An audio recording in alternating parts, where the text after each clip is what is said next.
And I've met lots of people who were, well, suicidal because of that.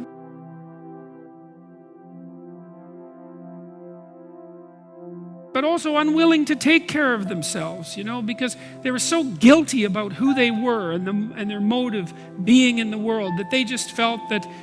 they weren't worth the damn trouble, and they all had their own particular reasons for believing that, their own failures, their own improper sacrifices, let's say, their own acts of individual malevolence. But they're summed up in a lovely metaphorical manner, a horrifying metaphorical manner, in those ancient stories. And those stories explain to us, too, why as well that our consciences don't sit well with us, and why we always feel that there's something undone that we should be doing in the world, which is a much better pathway to take, by the way, than to degenerate into nihilism and catastrophe. And that's really rule 2. It's like, well, you should treat yourself like you're someone responsible for helping. And the first question is, well, why don't you? And the answer is, well, there's a lot wrong with you, and it's hard to exercise enough love and care in a deep and non-naive way to care properly for something like that. But you do it for people that you love despite their inadequacies, and there is this idea that there is a spark of divinity within us, and it is possible that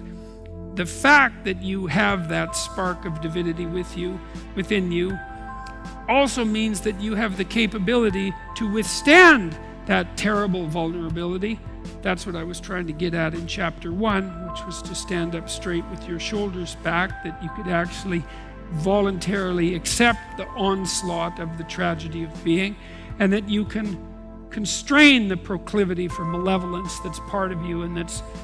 part of the world. And in that you can discover your own value, your own intrinsic value, and your own nobility, and all of that might be more powerful than the forces of vulnerability and malevolence themselves, which I also happen to believe. And I think that that is in some sense the fundamental hallmark of faith. And so chapter 2, and to some degree chapter 3, which is to surround yourself with people who want the best for you, it's an encouragement to assume, to act out the proposition that even if life is as difficult as it seems to be, and if you're as vulnerable and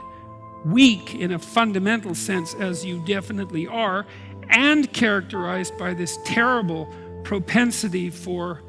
the infliction of voluntary suffering on yourself and others, and that destructive tendency, that there's still something within you that's so remarkable and so aligned with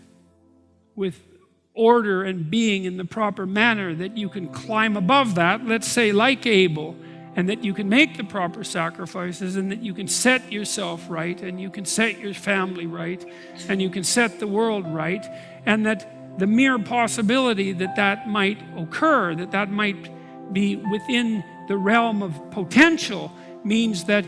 you have a moral obligation to exercise the responsibility to take care of yourself as if you're something that matters. And that if you did that properly, it might turn out that